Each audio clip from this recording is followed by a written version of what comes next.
வணக்கம். அருண்குமார், பத்திரிகையாளர். நேற்றுக்கு சவுக்கு சங்கரை மதியம் 1 மணிக்கு அவரோட இல்லத்திலே அரெஸ்ட் பண்ணுறாங்க காவல்துறையினர். இதுக்கு யாருமே எதிர்ப்பு தெரிவிக்கல. எல்லா தமிழக அரசும் காவல்துறையும் பாராட்டு தெரிவிக்கின்றனர். இந்த லட்சணத்தில் சவுக்கு சங்கர் எதுக்கு வெளியே இருக்கணும்? ஒருத்தனை அரெஸ்ட் பண்ணால் எதிர்ப்பு தெரிவிக்கணும் பொதுமக்களும் அரசு அதிகாரிகளும் அரசியல்வாதிகளும். ஆனால் இவன் உள்ளே போகிறோம் அப்படின்னு நினைக்கிறாங்கன்னா அப்போ எந்த அளவுக்கு இவன் மிரட்டியிருப்பான் எல்லாரையும். காசு பறிக்கிறதா இவனோட கும்பல். இதுக்கு உடந்தையா அவங்க அம்மா, அப்புறம் ஓடுகாலி மாலத்தி, இந்த 3 பேருமே இருக்காங்க.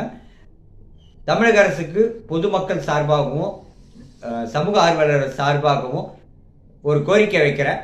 என்னன்னா, இந்த கஞ்சா சங்கரை எந்த கருணை அடிப்படையிலையும் வெளியே விடக்கூடாது. ஏன் அப்படின்னா, இவன் வெளியே வந்தானா நாட்டு மக்களை கஞ்சாக்கு அடிமையாக்கிடுவான்.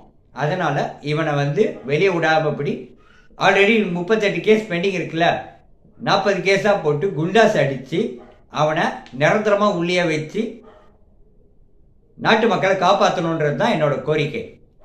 கஞ்சா சங்கரை அரெஸ்ட் பண்ணுறதுக்கான காரணம் அப்படின்னு பார்த்தீங்கன்னா, ப்ரொடியூசரை மிரட்டினா அப்படின்றது மட்டும் இல்லாமல் பார் ஓனரையும் மிரட்டி தேனாம்பட்டை நந்தனமில் நடத்துகிற பார் ஓனர் கொடுத்த புகாரின்படி விசாரணை கூப்பிட்டுருக்காங்க.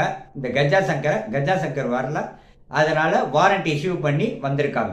அதேமாதிரி ப்ரொடியூசரும் அஜய் வாண்டியாரோட மனைவியும் கொடுத்த புகாரின் பேர் விசாரணை கூப்பிட்டு இந்த கஞ்சா சங்கர் பொட்டை மாதிரி உள்ள ஒழிஞ்சிருந்ததுனால அந்த வாரண்ட் இஷ்யூ பண்ணி வந்திருக்காங்க. இது ரெண்டுமே சைமல்டேனியஸாக நடந்தது. அதே மாதிரி வீடு பூட்டியிருந்தது, எப்படி அவங்க உடைக்கலாம், ரூல்ஸ் கிடையாது, அப்படி கிடையாது. அவங்க கோர்ட்டில் முறையாக ஆர்டர் வாங்கி தான் வீட்டுக்கு உடைச்சாங்க. இதில் எந்தவித அராஜகமும் நடக்கலை. எல்லாமே as per process, as per the rule படி தான் நடந்தது. இந்த கஞ்சா சங்கர் வீட்டிலேருந்து கைப்பற்றின எல்லாமே அவன் அடுத்தவனை மிரட்டி சம்பாதித்தது தான்.